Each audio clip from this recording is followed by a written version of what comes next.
Life and death depend on this discourse. That's what makes the Gita special. That's what is happening on the battlefield. Beautiful, breathtaking, real. We have talked about a lot of times that examine it, getting close to it, looking at it. And the tool that we use, the mind, to look at it is the same disease or the prison that we are trapped in.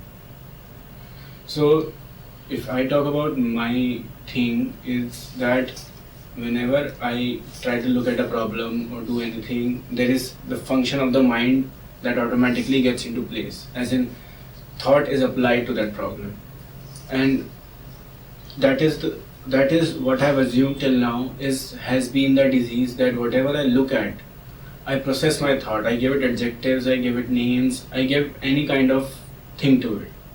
Because of that, I cannot see it properly. But then again, upon asking you several times, there has been times when you have told that just let the brain, or just stand apart and let the brain function. Let the thoughts run wild if they want to.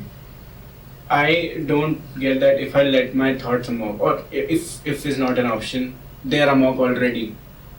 So how do I get out of it? How do I look at things, or how do I get out of this seemingly stupid attractions or distractions that I have, and just be present? You are claiming your thoughts run amok all the time. I want to contest that. As you are speaking to me right now, I do not see your thoughts running wild. Or are they? No. And have you trained yourself especially for this moment? No. Have you taken a wonder pill to be able to ask this question? No, sir. You are seated comfortably, right? Not wearing any special clothing. You haven't come here having read any special book. You're just simply discussing with me. Are you not? Yes. This is called looking. Looking and listening are the same thing. Don't think that the whole process of detached observation is anything special. As we are sitting here, all of us right now, we are all capable, not only capable, this is it. It is not even a question of potentiality. This is the moment. This is that. And there is nothing more to it. So there is no question of it being extraordinary. You know what happens is that one thinks of spirituality and witnessing as something exotic, something out of this world.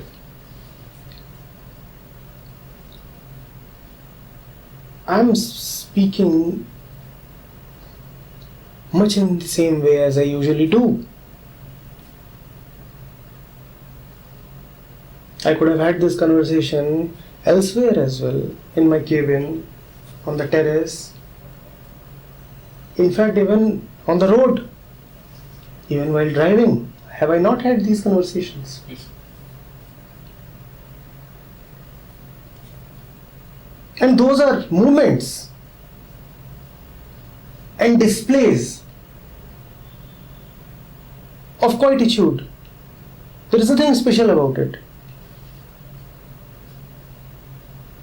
So watching the mind is a very regular thing, very normal thing.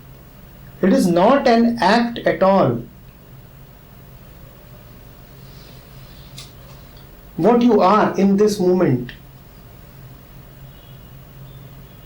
is sufficient to take you into any kind of honest inquiry. You do not need anything beyond yourself as it is right now. And if that be the case, you need to then ask that myself as it is right now, peaceful, collected, why do I lose it? Why do I lose it? That is the relevant question to be asked. Mind is not running amok all the time. Something triggers it. And you can know what triggers it. If you're honest about not being disturbed, avoid the trigger. Simple.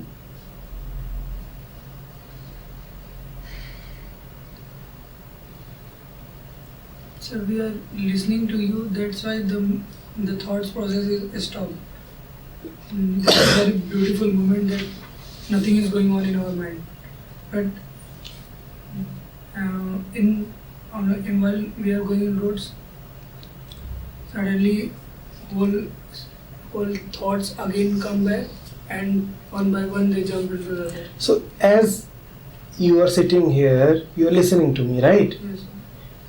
When you are walking on the road, then listen to the road. The road is saying so many things to you.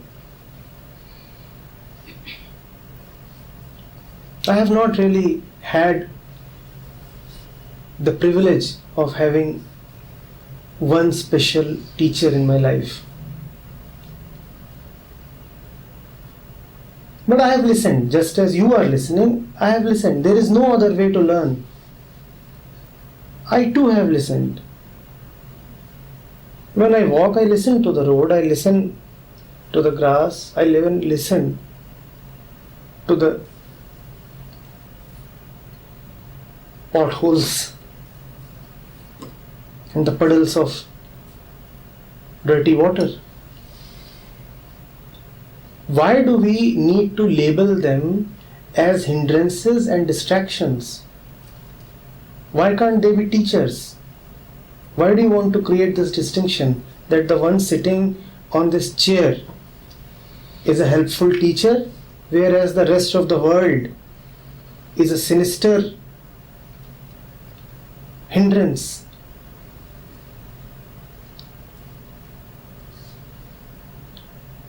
If you can listen to me, then you will surely listen to them. And also pay attention to the danger inherent in saying that you can listen to me but you cannot listen to them.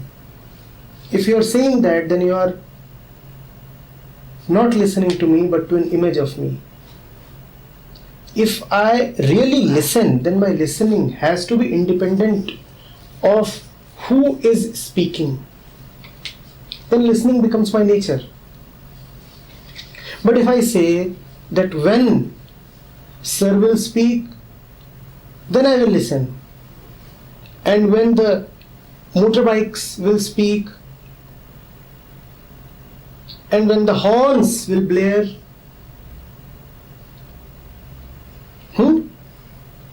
when the markets would be yelling, then I cannot listen. Then it only means that you cannot listen to anything including Sir. Anything or anybody, including Sir.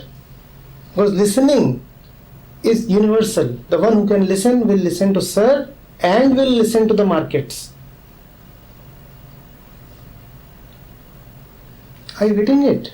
Sorry, it's a point of view that we focus that this is negative, that's why. Very well said. So you have already come here with an opinion that what this man on this chair is saying is important, whereas what that shanty downstairs is saying to you is unimportant. Now when you have already declared that, then how will you ever listen to anybody, including me? You cannot then listen. You will agree to what I am saying. You will accept what I am saying. But agreement and acceptance is not the same as listening. You are not listening to me if there is a ready-made agreement to what I am saying. Yes, sir, that's why there is some conflict. So when And you are not listening if there is a ready-made rejection of what the world is capable of telling you. One listens. Listening, I repeat, is one's nature. One's nature. Out of listening, the right action is born. Listening to all, you will come to know where to be present. Yes, it is possible that by listening to me, your listening is sharpened and enhanced.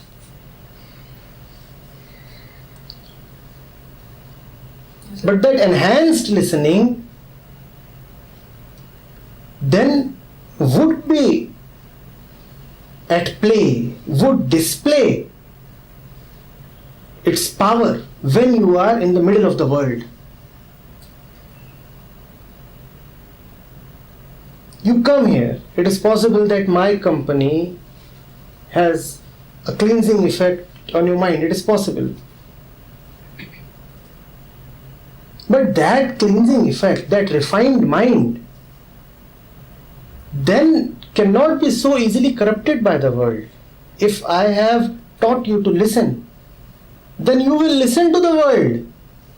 You will listen to the streets, and to the animals, and to the chaos. You listen to everything.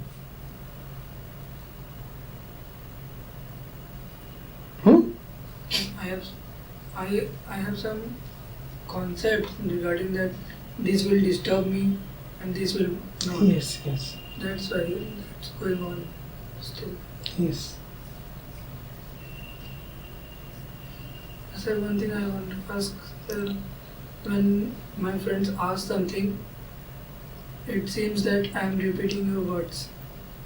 Why this happens? Because you're repeating my words.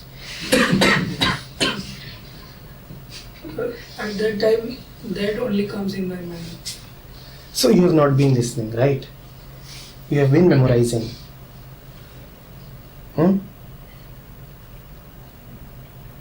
have been memorizing.